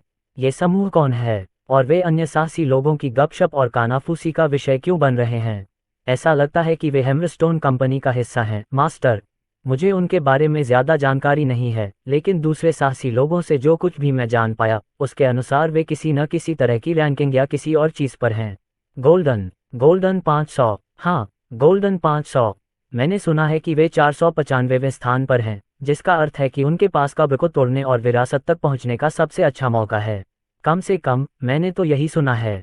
ध्रुव को इस कंपनी के बारे में ज्यादा जानकारी नहीं थी, लेकिन वह जानता था कि वह किसी दिन इस गोल्डन 500 रैंकिंग को तोड़ना चाहता था। यदि उन्हें इस हैमरस्टोन कंपनी के बारे में अधिक जानकारी है तो उन्हें जिग्नेश या अन्या से और पूछना होगा। फिलहाल ध्रुव को वापस जाना पड़ा, लेकिन जैसे ही वह वापस छाया में उतरने वाला था, उसने जंगल से आती एक हल्की सी आवाज सुनी। हाँ, मदद करो। एक थका मांदा साहसी व्यक्ति, जिसका पूरा निचला पैर लाल मांस में बदल गया था, साहसी लोगों के समूह की ओर तेजी से भागता हुआ आया। पैर, हमें लेगिंग चाहिए, वह चिल्लाया और अंततः जमीन पर गिर पड़ा। अध्याय 211 एसिड प्रूफ। ध्रुव ने तुरंत भूरा को बीमार साहसी के करीब आने का संकेत दिया। एक अनजान छाया बिना किसी संदेह के जमीन के माध्यम से रेंगती हुई चली गई, जो कि आसान था क्योंकि हर किसी का ध्यान घास पर असहाय रूप से पड़े साहसी व्यक्ति पर था। वाह, उसे क्या हुआ? एक और अधीर कमीना धूल में मिल गया। इसलिए मैंने कहा था कि शूरवीरों के आने से पहले हमें अंदर नहीं जाना चाहिए। क्या तुम मजाक कर रहे हो? जब तक वे पहुंचेंगे तब तक वे कब्र में मौजूद सारा खजाना निकाल चुके होंगे। साहसी लोग अपने झगड़ों में इतने उलझ गए कि भूरा को पतित व्यक्ति की छाया में रहने का मौका मिल गया। कैसा है? ध्रुव ने भूरा से पूछा। ध्रुव की परछाई से कीचड़ के सिर का एक छोटा सा हिस्सा बाहर झांका, अपना सिर हिला रहा था। वह चला गया, गुरुजी। ध्रुव उस बदकिस्मत आदमी की मदद करने की कोशिश करने वाला था, लेकिन वह बहुत देर हो चुकी थी। उस आदमी ने पहले ही अपनी बची हुई आखिरी जिंदगी दूसरे साहसी लोगों को खोजी गई कब्र में मौजूद खतरों के बारे में चेतावनी देने में खर्च कर दी थी। सब लोग बाहर निकल जाओ, उस आदमी को थोड़ी जगह दो। भारी भरकम लाल कवच पहने एक गंजे आदमी की आदेशात्मक आवाज ने जिज्ञासु साहसी लोगों को झकझोर दिया। अब विद्रोहियों के एक समूह के रूप में यह उनके स्वभाव में था कि वे कभी भी दूसरे लोगों से आज्ञा नहीं लेते, लेकिन जब वे उस आदमी पर ऐसे दुस्साहसिक शब्द कहने के लिए चिल्लाने वाले थे तो उन्हें उसके दाहिने वक्ष पट्टिका पर जन्मा प्रतीक चिन्ह याद आया। हेमरस्टोन कंपनी। 495वीं रैंक वाली हेमरस्टोन कंपनी के 20 कुछ लड़ाकों के सामने अनियंत्रित साहसी लोगों को पीछे हटना पड़ा। उन्हें पता था कि वे सिर्फ अपने कवच की साफ खनकती आवाज से ही हार गए थे। क्या हम जानते हैं कि उसके साथ क्या हुआ? गंजे आदमी ने पूछा, जो स्पष्ट रूप से पूरे समूह का नेता था। उसके पैरों की हालत बहुत खराब है। ये चमत्कार ही है कि वह कब्र से बाहर निकलने में सक्षम हो गया। ध्रुव अब अपनी जिज्ञासा को रोक नहीं सका। उसने अपने पूरे शरीर को छाया में बदल लिया और बेखबर साहसी लोगों की पीठ के बीच से सरकता हुआ नीचे की पूरी स्थिति को देखने वाले एक बड़े पेड़ के पास पहुंच गया। संयोगवश पूरी स्थिति का सबसे अच्छा दृश्य वह उन साहसी लोगों के ठीक ऊपर स्थित पेड़ की एक शाखा पर लटक कर देख सकता था। मुझे शैडो ऑक्स से माफी मांगनी चाहिए। ये वास्तव में किसी की बातें सुनने का एक बहुत ही गुप्त तरीका है। ध्रुव ने नीचे पड़ी लाश को देखा। उसे उम्मीद थी कि उस पर केवल काला मान ही होगा, लेकिन इसके बजाय उसने उस पर जहर के बड़े बड़े टुकड़े भी देखे, खास तौर पर पैरों पर। जहर। श्रेया 3। ओह, क्या तुम मौत का कारण पता लगा सकती हो? मैंने लाश पर किसी तरह के एसिड के निशान देखे हैं। उसकी छाती की प्लेट को देखो, हेमरस्टोन के गंजे आदमी ने उत्सुकता से कहा। इस पर बमुश्किल खरोंच आई है। यह उसके निचले शरीर के बिल्कुल विपरीत है, जो लगता है कि हड्डी के माध्यम से खाया गया है। किसी तरह का एसिड या जहर हो सकता है। अन्य अनुभवी साहसी लोगों ने अपने अपने निष्कर्ष निकाले, जो गंजे आदमी के अनुमान से ज्यादा भिन्न नहीं थे। इसका मतलब है कि कब्र में एक एसिड सेक्शन है जिसे पार करना होगा, और इस दुर्भाग्यपूर्ण आत्मा के पास इसके लिए कोई सुरक्षा नहीं थी। इसलिए पैरों के लिए कवच का होना महत्वपूर्ण है। हर किसी ने सोचा कि उस आदमी ने मूर्खतापूर्ण तरीके से चमड़े के जूते और कुछ भी कर गुजरने की भावना के साथ तेजाब के बीच तैरने की कोशिश की। रुको, मैं उसे जानता हूँ, साहसी लोगों में से एक ने कहा। उसके पैरों में कवच तो था ही, और वह भी पूरी तरह से स्टील का कवच। यदि उस व्यक्ति की बातों पर विश्वास किया जाए तो इसका मतलब यह था कि उसके पैरों में लगा स्टील का कवच उसे एसिड से बचाने में कोई मदद नहीं कर रहा था। ध्रुव ने सोचा, इसीलिए उसने कहा कि हमें पैर या लेगिंग की जरूरत है। मेरा अनुमान है कि यह एसिड पैर के कवच में सबसे छोटी दरार से भी होकर गुजर सकता है, जिसकी उन्हें उम्मीद नहीं थी। ध्रुव ने गंजे आदमी की ओर देखा और देखा कि उसकी आंखों में भी समझ की चमक थी। गंजे आदमी ने कहा, अब हम जानते हैं कि कब्र पर हमला करने के लिए एसिड को झेलने के लिए मजबूत धातु की लेगिंग होनी चाहिए। अन्य साहसी लोगों को उसके शब्दों के पीछे का अर्थ समझने में अधिक समय नहीं लगा। माई वर्चुअल लाइब्रेरी एम्पायर पर कहानियों का अनुभव करें। धीरे धीरे वे जंगल से दूर जाने लगे और उनके दिमाग में केवल एक ही बात थी, पैसे से खरीदे जा सकने वाले सबसे अच्छे स्टील बूट लेगिंग की तलाश। यदि उन्हें ऐसी लेगिंग मिल जाती तो ये पूरी तरह संभव था कि वे कब्र के खजाने वाले कमरे में पहुंचने वाले पहले व्यक्ति होते। अब समस्या यह है कि ऐसे शिल्प को बनाने में सक्षम कुशल लोहार को कैसे ढूंढा जाए। ध्रुव ने एक साहसी समूह की बातचीत सुनी जो एक लोहार को खोजने के लिए अंगोरा शहर वापस जाने की योजना बना रहा था। हमें ऐसा लोहार कहाँ मिलेगा जो इतनी तेजी से कुछ बना सके? हेमरस्टोन के बारे में क्या ख्याल है? निश्चित रूप से उनके पास बेचने के लिए बहुत सारी धातु की लेगिंग हैं। चलो उनसे खरीदते हैं, भले ही हमें अपना कुछ सामान गिरवी रखना पड़े। नहीं, क्या तुमने उन्हें यहाँ नहीं देखा? वे किसी और के साथ कब्र साझा करने की योजना नहीं बना रहे हैं। मैं शर्त लगाता हूँ कि वे कल तक अंगोरा शहर में कोई लेगिंग नहीं बेचेंगे। वे इसे अपने लिए जमा कर लेंगे, मैं इसकी गारंटी देता हूँ। भूरा के अनुसार ध्रुव को अच्छा निंजा कहकर पुकारा जाता था, लेकिन बाद में उसे पता चला कि हेमरस्टोन एक लोहार कंपनी थी। ये बात समझ में आती है क्योंकि उनके लड़ाके बहुत अच्छी तरह से सुसज्जित थे। और उसने ये भी सोचा कि साहसी लोगों की बात सही थी। हैमरस्टोन निश्चित रूप से इस कब्र अभियान के लिए एसिड प्रूफ लैगिंग अपने पास रखेगा। हमें क्या करना चाहिए, गुरुजी? भूरा ने ध्रुव की छाया में लौटते हुए कहा। मुझे ये स्वीकार करने में जितनी भी घृणा हो, वे दुष्ट लोग कब्र में खुद ही प्रवेश कर सकते हैं। ये सिर्फ ड्रैगन बॉन्स की बात नहीं थी। ध्रुव को यकीन था कि कोई भी रिबॉनियन कब्र के एसिड सेक्शन को आसानी से पार कर सकता है। आखिरकार उनके पास लेसर यूनिटी डिफेंस था। लेकिन ध्रुव सिर्फ कब्र और उसके खजानों के बारे में नहीं सोच रहा था। इसके बजाय वह रिबॉर्न कंपनी और नए गोल्डन रोड को ज़्यादा से ज़्यादा ग्राहकों तक फैलाने के तरीके के बारे में भी सोच रहा था। वह अपनी छाया में नीचे की ओर बढ़ा तथा अपने हाथ का एक हिस्सा न्यू ऑक्स तक पहुंचाया तथा गोल्डन रोड परियोजना के ब्लूप्रिंट में से एक को उठा लिया। जैसे ही ध्रुव ने मानचित्र पर न्यू ऑक्स के बाहरी क्षेत्र को देखा, उसकी नज़र उस क्षेत्र के जंगल वाले हिस्से पर पड़ी। श्रेया 3। ओह, मुझे मेरा सटीक स्थान बताने के लिए इस मानचित्र का संदर्भ लें। उपन्यासों के अध्यायों को जल्दी और उच्चतम गुणवत्ता में प्राप्त करने के लिए गूगल पर एथरेड वेबसाइट का उपयोग करें। बहुत बढ़िया, अपने आसपास का माहौल देख रहा हूँ। पूरा। तभी कागज की सीमा पर ब्लूप्रिंट पर अचानक एक छोटी सी रोशनी दिखाई दी। मानचित्र पर उसका वर्तमान स्थान यही था। संयोगवश मकबरे का स्थान नए गोल्डन रोड के मार्ग के बहुत निकट था। ध्रुव ने भूरा से कहा, मेरे पीछे आओ। हम कहाँ जा रहे हैं? हम पार्च्ड लैंड्स की एक छोटी सी यात्रा पर जा रहे हैं। हमें इसमें बौनों की मदद की ज़रूरत है। ध्रुव एडवेंचरर्स के लिए मुख्य आपूर्तिकर्ता बनने की योजना बना रहा था। ये रिबॉर्न कंपनी के लिए एक जबरदस्त अवसर होगा। वह न केवल एसिड प्रूफ लैगिंग की आपूर्ति करेंगे, बल्कि अभियान के लिए भोजन, कवच, हथियार और अन्य आवश्यक वस्तुएं भी उपलब्ध कराएंगे।